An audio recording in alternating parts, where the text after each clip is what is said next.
중국이 네. 미국에 정말 만만치 않을 정도로 성장했던 그네들의 정책이 네. 이제는 초고성장 정책이 이제는 고성장 정책으로 바뀌었다. 그걸 이제 일컬어서 바오류 시대가 열렸다. 이렇게 표현을 하셨더라고요. 예. 요거에 대해서 잠깐 설명을 해주시죠. 그러니까 이런 것 같습니다. 보면은 이게 그 지금 사회자님 말씀하신 것처럼 바오류 말씀하셨는데 이것 어떻게 보면 우리 언론에서 만든 용어고 바오류라는 게 이제 한자로 바오가 보호하다, 유지하다는 이제 보입니다. 네. 그리고 류가 육인데, 그러니까 뭐 한자로 하면 보육. 그러니까 더 쉽게 말하면 경제 성장률을 6% 연간 경제 성장률을 6% 유지한다는 얘기인데 사실은 바오류라는 말이 나오기 전에 다른 용어가 많이 있었어요. 가장 그 오래된 용어가 바오바죠. 그러니까 보팔 8% 경제 성장률을 8% 유지한다는 거. 그 다음에 나온 게 바오치, 7이 7이니까요. 7% 유지. 지금 바오류까지 나오는데 중요한 거는 저는 바오류도 깨질 거라 생각합니다. 왜 그러냐면 예를 들어서 우리나라 뭐 적절한 얘기인지 모르지만 우리나라의 경우도 한때는 한 해 경제 성장률이 10%까지 갔었죠. 근데 그렇죠. 지금은 뭐 지금 1%까지 내려갔지 않습니까? 경제 성장에 따라서 그 성장률이 줄어드는 건 당연한 겁니다. 그거는 뭐 중국뿐만 아니고 전 세계적으로 다 입증된 거고요.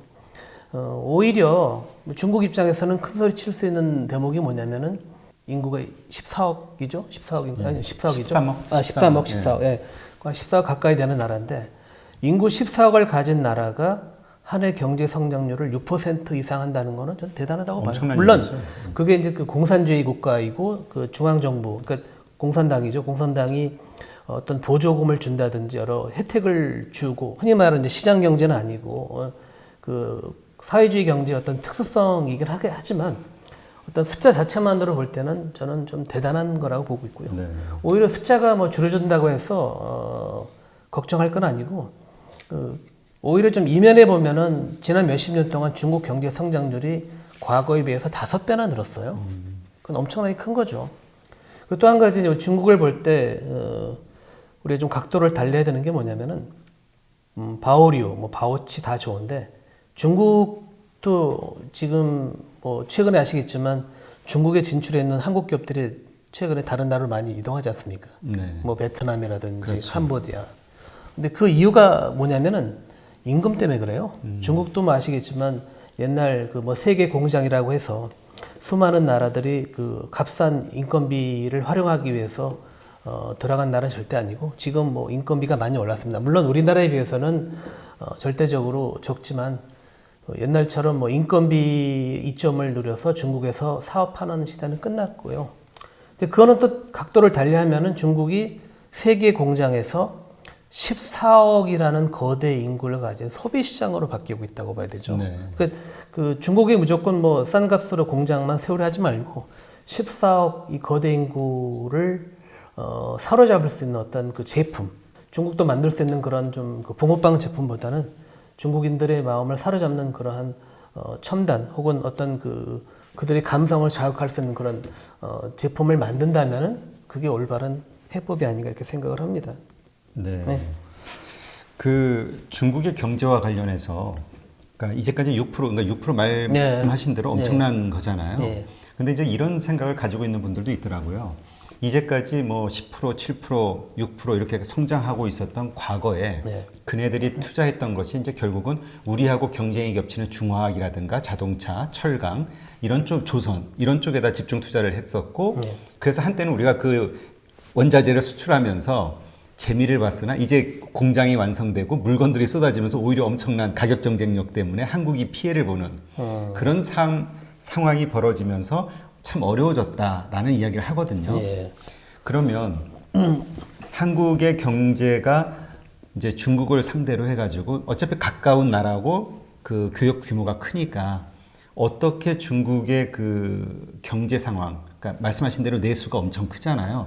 한국이 집중해야 되는 산업 분야가 어느 쪽이 좋을까요? 그걸 제가 알면은 제가 기재생을 하겠습니까? 사업을 하죠. 그런가요? 예. 저는 이제 그 질문에 대해서 이제 이렇게 볼 수가 있는데요. 기본적으로 중국이 지금 말씀하신 것처럼 어느새 이제 그동안 이제 우리가 아까 뭐 말씀드린 것처럼 중국의 그 싼 인건비를 활용해서 중국을 갔는데 지금 웬만한 분야에서 다 우리를 쫓아오고 있잖아요. 네. 뭐 심지어 뭐 둥펑 자동차라는 게 있는데 뭐 1,000만 원도 안 되는 그런 차라고 합니다. 자동차 한 대 값이요? 예. 그래서 아직까지 뭐 한중 그 FTA에서 자동차 문제는 거론이 안 됐기 때문에 뭐 그런 값싼 중국산 자동차가 들어올 일은 당분간 없겠지만 먼 훗날 진짜 뭐 1,000만 원도 안 되는 중국산 자동차가 한국 도로를 누비는 날이 올 것 같은데 그 중국 문제를 볼 때는 이제 삼성전자하고 애플의 관계를 볼 수가 있는데 사실 두 기업은 어떻게 보면은 그 전 세계 이 스마트폰 소비자를 상대로 하는 그 물러설 수 없는 적대 관계잖아요. 근데 중요한 거는 애플에 들어가는 부품 중에 삼성전자 부품이 많아요. 물론 삼성전자 이제 계열사죠. 뭐 삼성 SDI라든지 이런 그 부품 계열사에서 만든 제품도 들어가고 그 다음에 일부 액정은 또 LG 쪽에서 LG전자에서 들어가고 그래서 어떻게 보면은 적대적인 관계이지만 또 친구 관계 뭐 흔히 요즘 말로 하는 프레넘이라고 하잖아요. 이제 그런 관계인데 중국도 사실은 이제 그렇게 볼 수가 있는데 뭐 정확한 지적이십니다만 중국이 지금 웬만한 그 기술 분야에서는 많이 추격을 했고 또 일부는 우리보다 앞질렀죠. 앞질렀는데 그러면 과연 우리가 중국을 어떻게 봐야 되느냐? 뭐 최근에 중국에서 철수한 기업들 중에 보면은 앞서 말씀드린 것처럼 인건비 꾸준히 상승한 거에 대한 어떤 경영 압박으로 뭐 베트남이나 캄보디아나 다른 나라로 가는 경우도 있지만 사실 처음에 중국에 갔을 때 기술이 더 이상 안 먹힌다는 것도 사실 있거든요. 그래서 제가 뭐 사업을 한 경험은 없지만 이제 기자 생활하면서 개인적으로 느끼기에는 중국을 아까 말씀드린 것처럼 더 이상 어떤 그 공장으로만 봐서는 곤란하고요. 14억 소비자를 공략할 수 있는 하나의 그 거대한 소비 시장으로 봐야 될 것 같아요. 왜냐하면 중국인들도 최근에 소득이 많이 증가했기 때문에 정말 그 좋은 제품이라면은 그 14억 소비자를 공략할 수 있을 거라고 생각하고요. 그 다음에 또 한 가지는 삼성과 애플처럼 중국이 기술력이 발달했지만 일부 품목을 제외하고는 아직까지 전반적으로 우리가 중국에 비해서 기술 우위를 가지고 있기 때문에 그래서 그런 그 첨단 기술력, 그러니까 가격만 보지 말고 정말 중국 애들이 그 제품을 살 수밖에 없는 그런 기술력을 갖춘 기업들 또 그런 제품이 많이 등장해야지 우리가 이 14억이라는 엄청난 세계에서 가장 큰 이런 시장을 우리가 공략할 수 있는 그런 해법이라고 생각합니다. 네, 예. 그렇군요. 예. 자, 그러면 이제 미국 쪽을 한번 볼게요. 예. 트럼프노믹스라는 말이 이제 많이 떠돌아다니는데 먼저 이 트럼프노믹스라는 말의 단어 뜻이 정확하게 뭔가요? 그러니까 이것도 뭐 저희 언론에서 만든 거죠. 그러니까 트럼프하고 이코노믹스, 뭐 트럼프 경제학, 트럼프 경제 정책이라는 뜻인데 뭐 트럼프노믹스뿐만 아니고 뭐 트럼피즘, 뭐 여러 가지 그 용어가 우리나라하고 이제 미국에서 등장하는데 트럼프노믹스는 한마디로 말하면은 뭐 그런 거죠. 뭐 좀 나쁘게 말하면 옛날 흥선대원군처럼 우리 문 닫을 테니까 너희 뭐 똑바로 해 약간 이런 얘기인데 또 구체적으로 말하면은 그동안 뭐 아시겠지만 자유무역의 어떤 그 주창자, 자유무역이라는 그런 기치를 내걸고 전 세계의 어떤 자유무역의 중요성을 강조했던 나라가 당연히 미국 아닙니까? 근데 그렇죠. 미국이라는 나라 아까 말씀드린 것처럼 그 인구도 물론 그 지금 거론한 중국에 비해서 적지만 기술력도 사실 그렇게 탁월하진 않아요. 뭐 우리 흔히 말하는 무슨 뭐 페이스북, 뭐 이런 뭐 구글 이런 몇몇 기업을 제외하고는 사실 미국도 지금 첨단 기술력이 많이 부족한 상황입니다. 물론 뭐 중국에 비해서 압도적인 그런 그 기술력을 가지고 있는 경우가 있지만 제가 말씀드린 건 전반적인 기술 수준으로 볼 때는 미국이 뭐 중국에 이렇게 큰 소리 칠 만한 상황은 아니고 뭐 저는 가보지 않았지만 그 중국의 중국판 실리콘밸리가 있지 않습니까? 그 베이징의 중관촌이라고. 근데 거기가 보면은 뭐 말 그대로 최근에 중국 그 기업들이 내놓는 그런 수많은 혁신 제품이 어떤 그 기본 플랫폼이 거기서 나올 정도로 그 정도로 좀 중국이 앞서 말씀드린 것처럼 미국을 압도할 만한 그런 기술력을 가지고 있는 건 분명하죠. 그리고 또 한 가지는 제가 앞서 뭐 그 노트북을 얘기했지만 트럼피즘이 주장하는 게 이제 보호무역주의고 또 한 가지는 유턴 기업, 미국으로 돌아오라는 얘기인데 서 회장님 아시겠지만 미국이라는 나라가 인건비가 엄청 비싸죠. 비싸죠. 네. 그 미국으로 돌아오라는 건 결국 제조업을 말하거든요. 근데 사실 제조업은 그 인건비, 임금이 낮은 나라에서 승부를 봐야 되는데 그 정말 인건비가 세계에서 가장 비싼 미국으로 과연 해외로 나간 미국 기업이 돌아올까요? 저는 하나의 정치적인 모토라고 생각하고 있고요. 그래서 뭐 그 가장 재미있는 예가 뭐 그 미국의 러스트 벨트라고 아시겠지만 그 미국 제조업이 한때 잘 나갔다가 지금은 좀 굉장히 상당히 어려움을 겪고 있는 뭐 미시간 지역 같은 그런 자동차 산업인데 트럼프가 주장하는 것처럼 뭐 돌아오라 미국으로, 뭐 돌아오라 소렌토로처럼 돌아오라 미국으로 외쳐도 해외로 간 미국 기업이 안 오지 않습니까? 예, 그거는 그렇죠. 그런 어떤 인건비 부담, 어떤 그 영업상의 어려움을 느끼기 때문에 사실은 트럼프가 아무리 뭐 그 컴백 홈을 외쳐도 저는 별로 그 해외로 난 외국 기업이 오지는 않을 거라고 생각합니다. 예, 그래서 트럼프노믹스 혹은 트럼피즘을 뭐 일부 정치학자들은 미치광 이론 아마 들어보셨을 거예요. 매드맨 시어리라는 말을 쓰는데 뭐 사실은 현실적으로 맞지 않는데 이제 쇼맨십이죠. 그러니까 마치 꼭 돈키호테가 그 풍차를 적으로 보고 돌진하는 것처럼 약간 그런 전략을 쓰는데 그런 전략을 쓰는 어떤 배경은 결국 이제 표를 의식한 하나의 그런 그 포퓰리즘이 아닌가라는 그런 생각을 합니다. 네. 예. 그럼 또 그 지지하는 사람들 입장에서 또 되게 시원하게 느끼는 것 같더라고요. 뉴스들을 보면은. 시원하게 생각하지만 글쎄요, 저는 오히려 잘못 찍었다라고 생각하지 않을까요? 그건 좀 뭐 나중에 다시 그 선거가 벌어지면은 뭐 결과를 할 수 있겠죠. 근데 그 미국 우선주의, 그 트럼프노믹스에 따른 그 우선주의가 활성화되면서 사실 지금 미국 경제는 되게 좋다라고 얘기를 해요. 네. 하지만 또 다른 한편에서는 결국 그 지금은 좋지만 지금 그러한 일들로 인해서 다른 전체 아까 말씀하신 분업화가 깨지면서 다른 곳이 병들면서 그게 다시 미국에게 악영향으로 와서 전체 세계 경제가 어려워질 것이다라고 얘기하시는 분도 있더라고요. 예. 그거에 대해서는 어떻게 생각하세요? 그러니까 뭐 지금 말씀하시는 게 결국 이제 미국 경제가 과연 지금 잘 나가고 있냐라는 건데요. 진짜 잘 나가고 있는 것인가? 저는 개인적으로는 한때 그 산소 마스크를 꼈는데 네. 지금은 산소 마스크를 떼고 병상에서 외출하기 위해서 지금 움직인다고 생각하는 게요. 뭐냐면 물론 미국 경제 성장률이 트럼프 행정부 들어서 좀 많이 늘긴 했어요. 늘긴 했지만 중요한 거는 사실 미국 경제가 지금의 이런 어느 정도 좀 회복 상황을 보이기 전까지는 아시겠지만 굉장히 어려웠죠. 지금 뭐 미국 기준금리가 지금 뭐 1.50에서 1.75%포인트인가요? 하여튼 그 정도까지 갔는데, 근데 한때는 제로까지 그렇죠. 갔거든요. 예. 그래서 금리가 제로라는 건 사실 뭐 그 은행을 이용할 이유가 없는 거죠. 그리고 미국이 사실은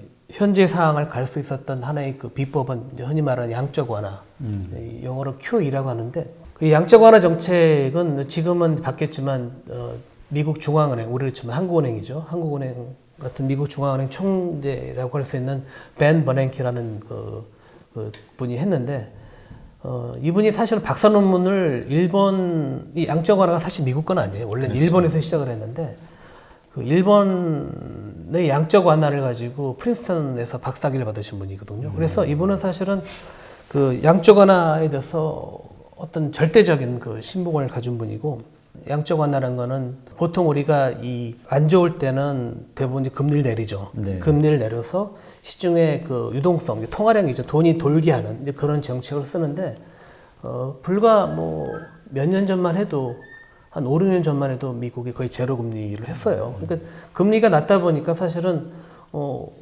아무리 미국 경제가 그 2008년이죠. 2008년 리만 브라더스 사태 이후로 사실 바닥을 쳤죠. 바닥을 치고 회복하고 싶어도 금리가 거의 뭐 0%에 가까우다 보니까 사실 금리를 내릴 수가 없었기 때문에 그 미국 중앙은행이 할 수 있는 연방준비제도가 시중은행에 있는 국채를 사서 그 국채를 산 대신에 그에 대한 돈을 주고 그럼 시중은행이 그 돈으로 시중에 다시 그 기업들에게 대출해주는 그런 형식으로 해서 했죠. 그래서 거의 6년 가까이 했었죠. 2008년부터 6년 가까이 지금 말씀드린 양적 완화를 3번 했고 3번 하는 동안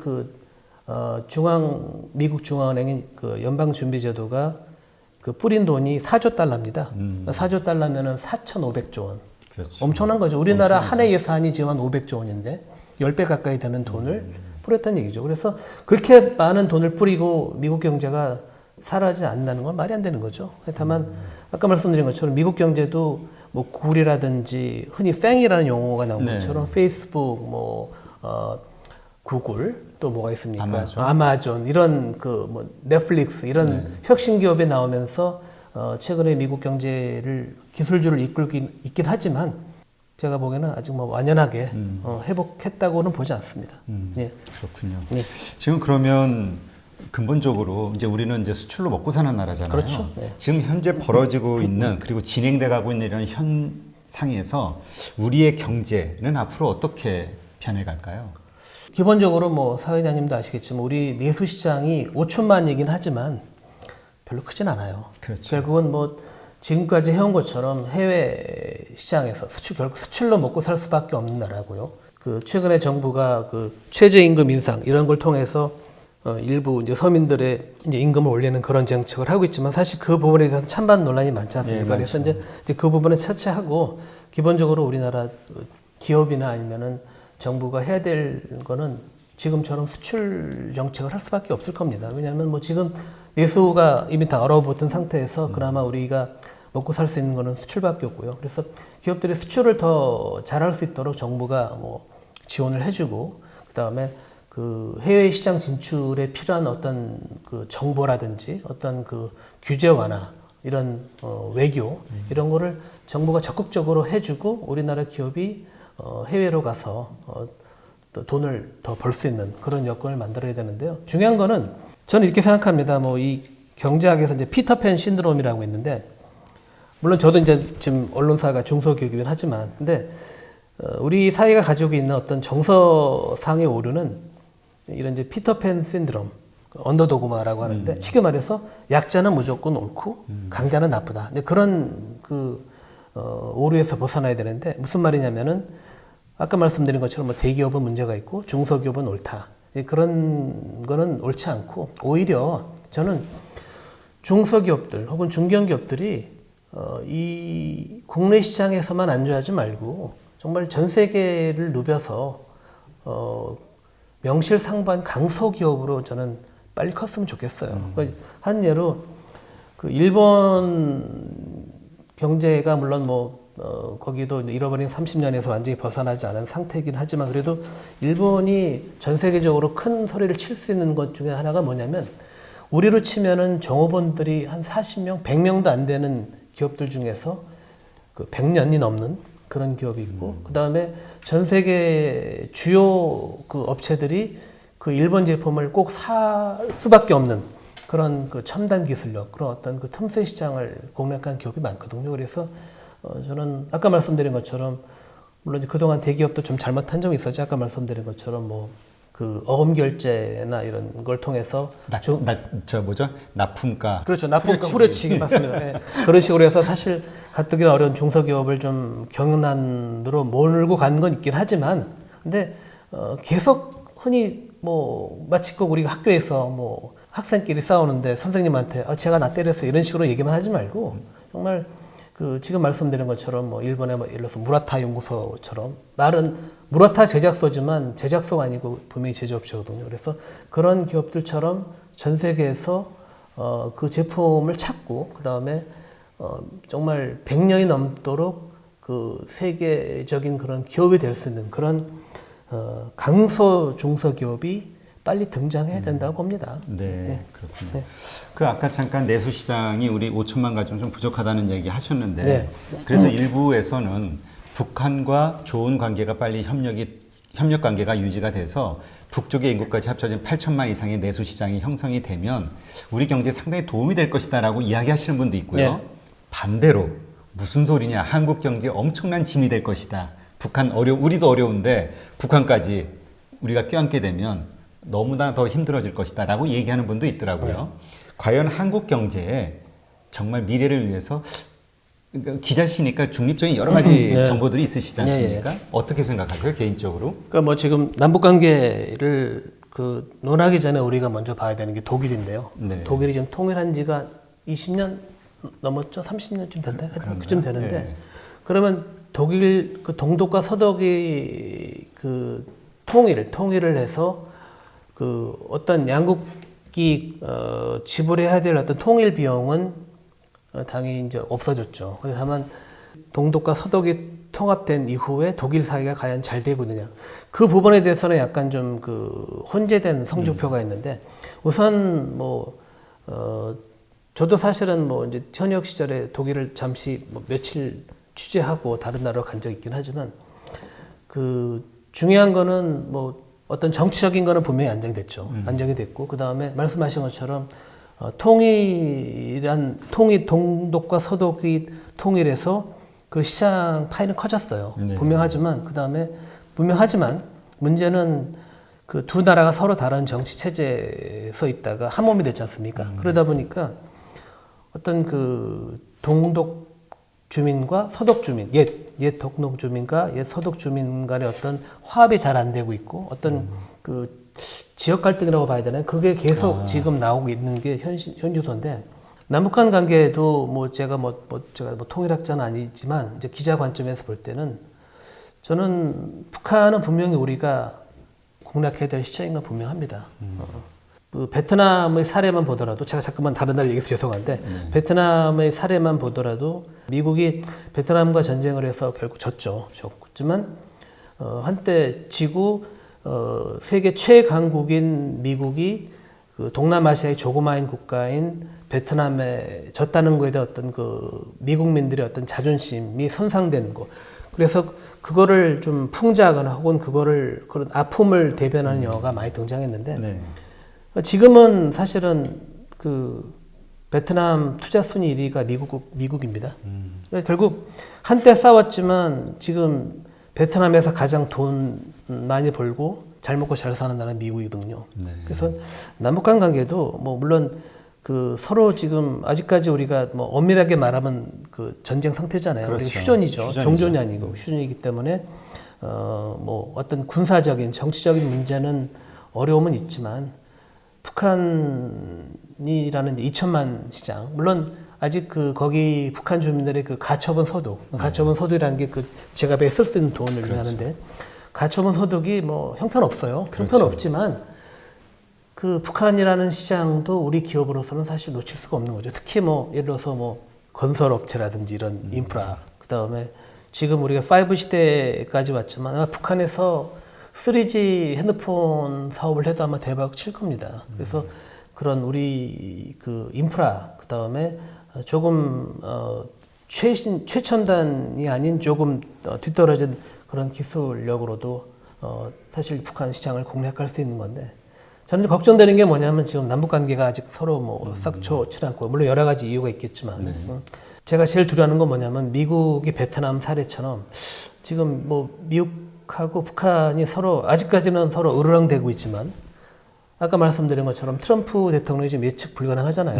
그렇죠. 만약 북한하고 어떤 평화 조약을 체결해서 그 우리 기업이 먹어야 될 북한 지역에 미국 기업이 뭐 맥도날드나 코카콜라 사실 그런 건 얼마 안 되기 때문에 아니면 또 미국 공장이 들어가서 북한 시장을 다 먹을 경우 과연 우리 기업들은 흔히 말하는 그 닥쳤던 개가 되지 않을까 그래서 뭐 조심스럽게 접근해야 되지만 진짜 다른 나라가 이 북한에서 어떤 경제적인 이득을 취하기 전에 우리 기업이 먼저 가야 되고 또 그렇게 하기 위해서는 뭐 정부도 더 노력을 해야 될 테고 뭐 여러 가지 물론 당연히 북한이 제일 노력을 해야 되겠죠. 그래서 북한 시장을 포기해서는 안 되는 그런 그 굉장히 그 의미가 있는 시장이라고 봅니다. 그렇다고 해서 뭐 우리가 뭐 동서독처럼 하루아침에 통일할 수는 없겠죠. 그렇죠. 그건 불가능하지만 이른바 이제 경제협력체라고 해야 되나요? 그런 경제협력체를 구축하면은 서로 간의 어떤 그런 오해도 풀고 어떤 민족적인 동질감도 회복하면은